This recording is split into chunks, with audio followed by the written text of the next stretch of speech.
asalaamaaleykum mbokk yi déglu dalee nag jàmm tey jii fa li nga xam ne moom mooy ca chambre pénale bu cour suprême dinañu daal di liñatu recours bi nga xam ne kii di Ousmane Sonko daf ko dugaloon ginnaaw daan bi nga xam ne dañu ko tegoon ci ndoddam ci mbir bi nga xam ne moom la seqoon ak ki nga xam ne de moom mooy Mame Mbaye Niang cuulikaay bii di Sud Quotidien di ñu xamal ne première chambre pénale bu cour suprême moom moo fas yéene liñatu li ni mel te it décision bi nga xam ne moom moo fa nar a jóge nag loolu moom dina am solo torop ci ki nga xam ne de moom mooy Ousmane Sonko wante it ci ëllëgëm ci wàllu élection présidentielle yi nga xam ne moom la ñu dëgmal ndax dina ci nekk candidat am déet autolikaay bii di Sud Quotidien di ñu fàttali sax ne mbir ya ma nga tàmbali woon ginnaaw ba mu amee ab plainte boo xam ne joriñ gi di Mame Mbaye Niang moom moo ko fësaloon ginnaaw ba ko Ousmane Sonko tegee ay tuuma ci ndoddam ne dafa am koppar gu toll ci 20 milliards ak juróom-ñeent yoo xam ne daf ko luubal ay koppar yu bàyyeekoo woon ci fond du programme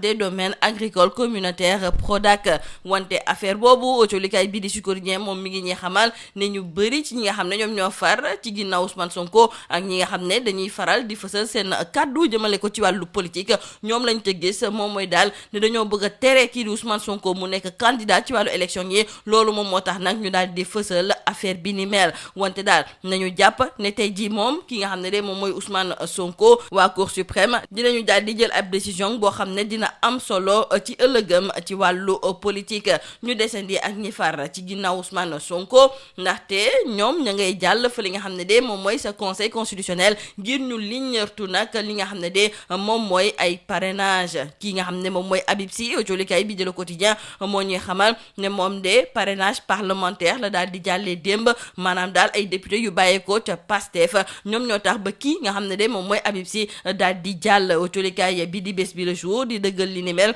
di xamle ne fukk ak ñetti député ñoom ñoo parrainé ki nga xam ne nag moom mooy Habib Sy te moom moomu di Habib Sy kon jàll na dem na fekk ji ki nga xam ne moom mooy Cheikh Tidiane Dièye wante ñu ngi ñuy xamal ci biir jolikaay bi di Le Quotidien ne Habib Sy moom de sénégalais yi taxuñu kaa jóg la ko tax a jóg moom mooy ne bu fekkente ne candidature ki nga xam ne de moom mooy Ousmane Sonko jàll na moom bu boobaa dafay daal di delloo bosam maanaam daal di retiré wu wante bu fekkente ne nag Sonko jàllool moom dina daal di yeggali lépp lu jublu ci wàllu candidature am googu jolikaay bii di Bës Bi Le Jour sax di ñu xamal kon ne fu mu nekk nii foofu nga xam ne de moom mooy ca conseil constitutionnel ñu ngi doon liñeetu nag démb ci lu tolloog 20 dossier de candidature wante nañu daal di jàpp ne ku ci mel ni Boun Abdallah Dionne Aly Ngouille Ndiaye Mamadou Lamine Diallo Tekki ñoom de fu mu nekk nii nag dinañu xaarandi ba ci kanam ndaxte dañoo war a ñëwaat indiwaat ay parrainage jolikaay bii de la mandat ne ñi nga xam ne kon ñoom ñoo daal di tànn ne ñoom parrainage parlementaire la ñuy daal di jàllee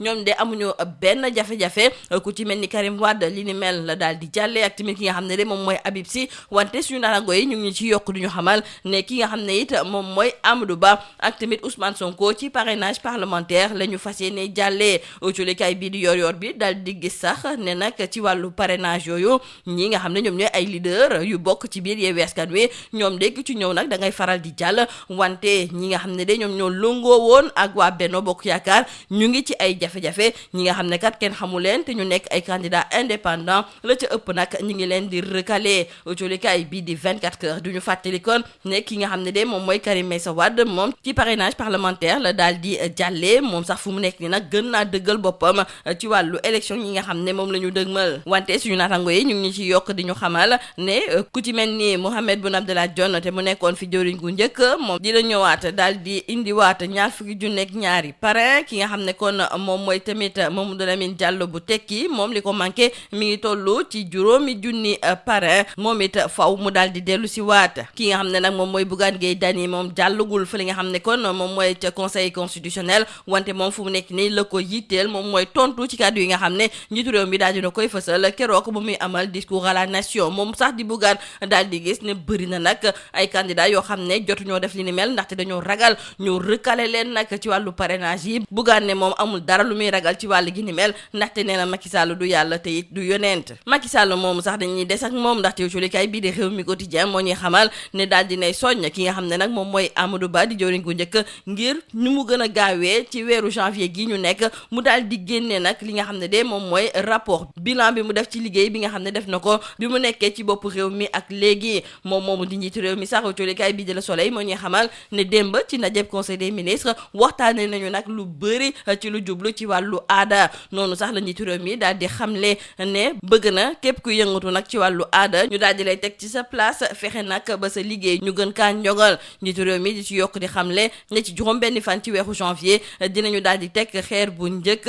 ci mémorial bu Gorée mu daal di ci yokk di xamle sax ne dinañu daal di inaugurer fa li nga xam ne moom mooy ca Ziguinchor mémorial musée bi nga xam ne dañu ko jagleel ñi faatu ci naufrage bateau le Joola jeexalee kooku jolikaay bii di Point Actu moom tey ji mbirum soxna njiitu réew mi moom moo ko yitteel ndaxte kii di Marième Faye Sall dañu ko seen ci njeexteelu atum 2023 mu demoon nag ci grand bal bu Youssou Ndour jaaroon na tamit ci soirée bu Carlou D doon amal mu àndoon ak ay mbokkam ak tamit yenn ci ay garde du corps Marième Faye Sall ñu seen ko nag mu daal di toog ci rang bu njëkk bi colikaay bii di Point Actu di laajte lan la soxna njiitu réew mi di waajal ndax moom fu mu nekk nii nguur gi nga xam ne nag moom la ñu nekkoon te muy waaj a jeex moom lay tàmbale di bànneexu wala boog mbirum politique dong de moom moo dugal Marième Faye Sall ci la muy defee noonu ndaxte ñëpp xam nañu nag taxawaayam ci biir APR li am ba des daal suñu naataangoo yu colikaay bii di Point Actu ñoom la ñu gis moom mooy ne kii nga xam ne de moom mooy Marième Faye Sall bëri na ay génn yoo xam ne daal ñu ngi koy gis ne mu ngi koy faral di génn lii moo nekkoon mbokk jolikat yi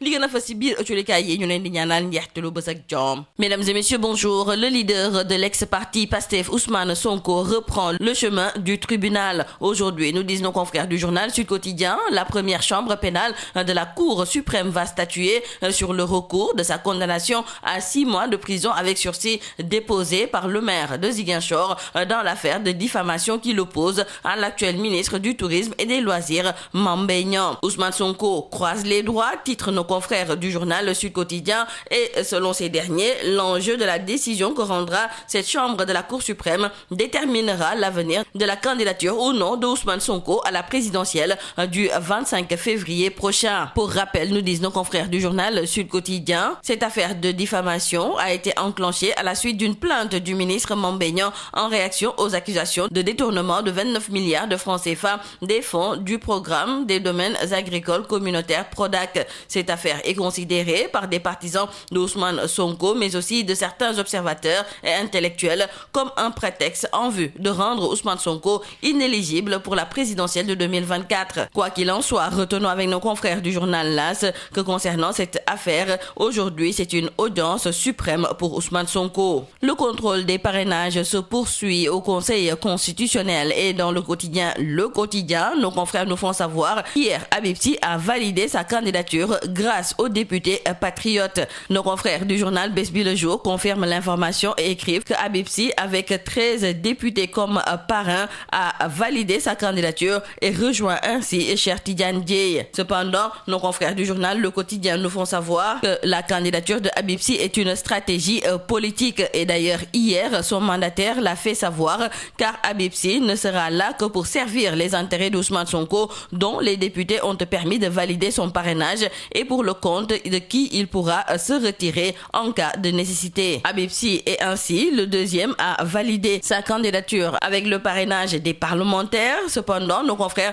du journal Le Mandat nous font savoir que Amadou Ba et Ousmane Sonko auront eux aussi recours au parrainage parlementaire. Dans le journal Yor Yorbi, nos confrères nous font le point après l'examen de passage de beaucoup de candidats et selon nos confrères, les leaders de Yewwi Askan Wi sont en pole position. Cependant, les ex-alliés de Benno Bokk Yakaar sont en difficulté et beaucoup d'anonymes ont été recalés. Et justement, en parlant de parrainage parlementaire, nos confrères de 24 heures nous rappellent que Karim Wade est passé avec succès. D'autres candidats doivent apporter des corrections à leurs opérations de parrainage. L'ancien Premier ministre Mohamed Boun Abdallah Dionne, qui fait partie de ce lot, a un gap de près de 22 000 parrains à combler. Il manque près de 5 000 parrains pour Mamadou Lamine Diallo de Tekki. Malick Gakou et Souleymane Ndéné Ndiaye, eux aussi, devront passer pour compléter leurs parrains. Donc, retenons avec nos confrères du journal Tribune qu'hier, sur 20 dossiers consultés, seuls 2 ont été retenus, 6 sont admis au second tour